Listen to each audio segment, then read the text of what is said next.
e aí todo mundo ficou, todos os outros senadores, inclusive do mesmo partido dele, ficaram xingando ele. E aí, quer dizer, isso em 2 meses e meio foi aprovado, em comissão e plenário, um aumento da margem de endividamento de 8.000%. Por isso que eu falo que hoje a gente põe essa política industrial mais ativa, ela significa não rule of law, mas rule by law. Eu fico constantemente modificando legislações e leis. Isso pode ter, no efeito final disso, eu não sei o que vai ser. E o modelo do pré-sal, quer dizer, a Petrobras como operadora única de fornecedores domésticos, mais o tratamento diferenciado do acesso da Petrobras ao BNDES. A Petrobras é uma excelente empresa, é um apoio para todo mundo, eu não discuto isso.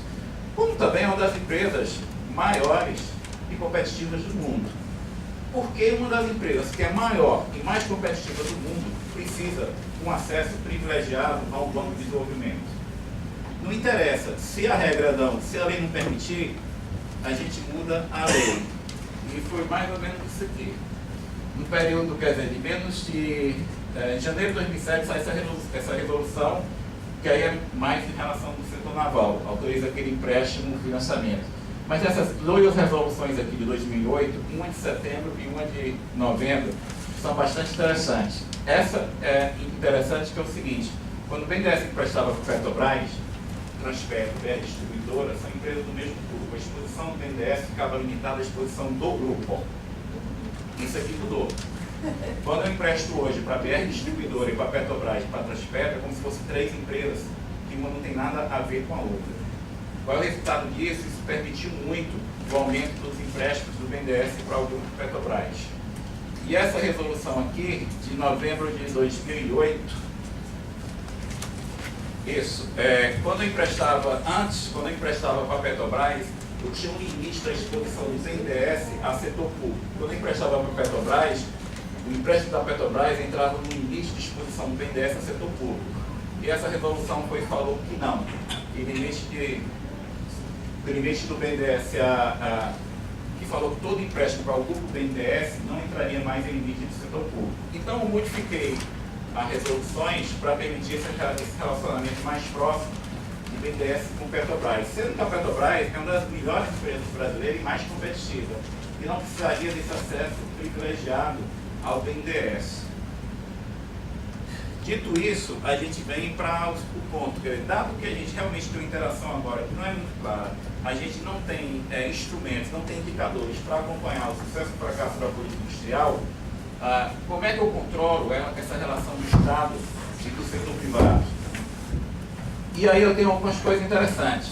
Na literatura pró-política industrial, eu tenho algumas formas que esse controle se deu em experiência de política industrial. Uma é o conceito de reciprocidade, que ficou muito famoso por esse livro de 89, da Alice Emerson.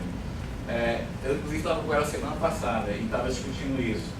E esse conceito de reciprocidade é o seguinte: eu dou apoio, eu dou crédito subsidiado, mas eu tenho indicadores de performance, eu exijo determinadas contrapartidas. No caso da Coreia, a contrapartida era a meta de exportação. Como era uma meta muito clara, hoje você não pode fazer isso, mas naquela época era uma meta muito clara e de fácil acompanhamento. Era muito difícil eu burlar a regra. Hoje eu não sei qual é o critério de reciprocidade do apoio do setor público a essas várias empresas que estão ocorrendo. Eu não tenho claro qual é o critério de reciprocidade. Eu estou dando dinheiro para, por exemplo, financiar a internacionalização do JBS Friboi. Qual é o critério de reciprocidade? O que é que o país ganha com isso? Ou então, quais são as metas que o JBS Friboi tem que alcançar para justificar esse apoio do setor público? Não existe isso. E o BNDES reconhece isso, e reconhece um dos pontos que eles querem andar agora é ter meta para o grupo. E eu perguntei por que é que vocês estão, enfim, não discutiram isso. A gente não vai discutir, mas ninguém gosta disso. Mas tudo bem, quer dizer, essa é a regra do jogo, ninguém vai gostar disso, mas é preciso. O segundo ponto que tem na literatura, essa coisa do Estado weberiano, que na verdade é um sociólogo lá da Califórnia, que é o Peter Evans, que ele desenvolve esse argumento. Para eu fazer política industrial, eu preciso de um Estado que seja competente, que tenha funcionários públicos bem pagos, que tenha uma burocracia que sabe se relacionar com o setor privado. Como você tem funcionários que têm plano de carreira, que são bem pagos, que são tecnicamente bem treinados, eles conseguem se relacionar com o setor privado e não ser capturados pelo setor privado. Então, o BNDES, o histórico do BNDES e da privatização mostra um pouco disso. O BNDES tem um grupo de funcionários muito bons. Então, na verdade, o Brasil tem ilhas de eficiência, o BNDES é uma delas. Então, esse critério a gente está mais ou menos indo bem. O problema é que quando você tem um Estado weberiano, você tem regras que não são claras e não tem indicadores, torna muito difícil a atuação desse Estado weberiano, dessa burocracia meritocrática. E você tem um terceiro fator, que é um professor do MIT também, que é do Departamento de Ciência Política, que é o Ben Rothschneider. E o Ben, ele tem uma ideia muito interessante, que ele fala o seguinte: ele não confia muito nessa relação Estado e empresa dos países em desenvolvimento, e ele acha que você poderia utilizar associações para diminuir o risco de transação da relação Estado-empresa. E basicamente o seguinte: eu chamo a associação e diz, está aqui um programa também de capital, agora vocês vão ter que me provar X, Y, Z. Vocês vão ter que colocar meta para a associação e o peso de controlar seus associados fica para a associação. Mas para eu fazer isso, eu preciso ter uma associação de empresários ou associações setoriais, de empresas setoriais que realmente funcionem. Que ele esteja interessado, que tenha concorrência, por exemplo. Porque a literatura mostra que não adianta tentar fortalecer associações que você tem 2 ou 3 empresas controlando a associação, porque eles capturam. 2, se eu tento fortalecer a associação para negociar com o Estado e eu não tenho concorrência, eles também não tem porquê eles usarem aquele dinheiro da forma mais produtiva. Então, quer dizer, todo esses textos de política industrial que tentam olhar a relação Estado e empresários, você tem uma série de coisas interessantes, mas é um assunto bastante difícil. Mas claramente você precisa de concorrência. Para a associação empresarial e a empresa investir realmente o dinheiro de forma produtiva, você precisa ter concorrência. 2, você precisa ter um mecanismo muito claro que mostra o que as empresas estão fazendo com o dinheiro que recebem do governo. E isso a gente não tem hoje. Por que é importante esse controle? Eu falei tudo isso, vou terminar em 2 minutos. Por que é importante esse controle? Por que é que a gente aqui da área de economia e direito está preocupado com isso? Porque tem uma coisa que a política industrial tem um custo e nem sempre é explicitado. E é interessante isso, vou contar também um caso aqui. Isso aqui é empréstimo concedido às instituições financeiras oficiais. 2005, 0. 2006, 0. 2007, 0. 2008, 35 bi. 2009, 137 bi. 2010, 217 bi. Vai continuar crescendo. Vai continuar crescendo um pouquinho. Qual é o problema disso? O problema disso não é isso aqui. Eu estou emprestando desse estoque, eu não peguei, eu não fiz o custo fiscal para o estoque todo, porque capaz que é correção salarial, mas grande parte do empréstimo, 67% desse empréstimo, é corrigido por TJLP. O custo de endividamento do Tesouro, o Tesouro se endivida, pega o dinheiro e empresta para o BNDES. O Tesouro empresta esse dinheiro para o BNDES, grande parte do TJLP. Sendo que tem outro problema. Grande parte desse empréstimo, o prazo não é 2, 3, 4 anos, às vezes o prazo é 20, 30 anos.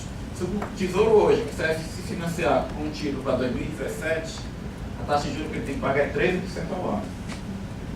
Quando eu faço essa conta, comparando o TJLP, comparando com a Selic de hoje, comparando com uma Selic esperada para final de 2010, estava em 10,5%. Então, com um título de prazo mais longo do Brasil, esse custo não é em cima do estoque todo, porque tem uma parte do estoque que eu deixei de fora, TR, cambial, eu deixei de fora, que era mais complicado calcular o custo fiscal. Mas só de uma parte do empréstimo que está em TJLP, isso já tem um custo anual que vai entre 14 e 11 bi ao ano, dependendo de qual taxa de juros você utiliza. Isso não é uma coisa pequena. 10 bilhões, você vai, 10 bilhões não é nada. O orçamento dos fundos setoriais no Brasil, que financia todo o arcabouço de inovação no Brasil, é 2,5 bi. O orçamento do sistema SEBRAE, que trabalha com no Brasil todo, pequena e média empresa, é 2,5 bi. Bolsa Família é 11, 13 bi. Gasto, isso aqui é gasto, é fluxo, quer dizer, eu tenho um fluxo de gasto que está perto de 11 bi, isso é muita coisa. O que pode questionar é o seguinte: o benefício que se tem é muito maior, tudo bem, mas me prove isso. Hoje, além de declarações, eu não tenho como fazer essa análise de custo-benefício. E é uma coisa preocupante. Em resumo, o que é que eu quis falar aqui? Apesar do discurso pró-inovação que existe hoje na política industrial do Brasil, a política industrial real, ela toma forma de criação de grandes empresas. E essa política industrial a gente não tem como avaliar, porque isso não está no papel, não é a política que está no papel. 2. Qual é a forma atual de controle exercido pela sociedade da relação entre Estado e empresário? Hoje ainda precisamos resolver esse velho dilema da política industrial. Como controlar a relação Estado e setor privado? Isso é o velho dilema da política industrial, que tem uma grande literatura sobre isso nos anos 90. E, infelizmente, a gente está querendo fazer algo moderno, mas a gente ainda está preso no velho dilema, a gente ainda não resolveu. A gente não tem indicadores claros para poder ter transparência dessa relação Estado e setor privado. E esse é o último ponto. A política industrial real toma forma de incentivo a empresas individuais. Por que não estabelecer metas individuais por empresa incentivada, ou pelo menos no caso dos grandes grupos empresariais? Hoje eu estou totalmente cego quanto a isso. Obrigado.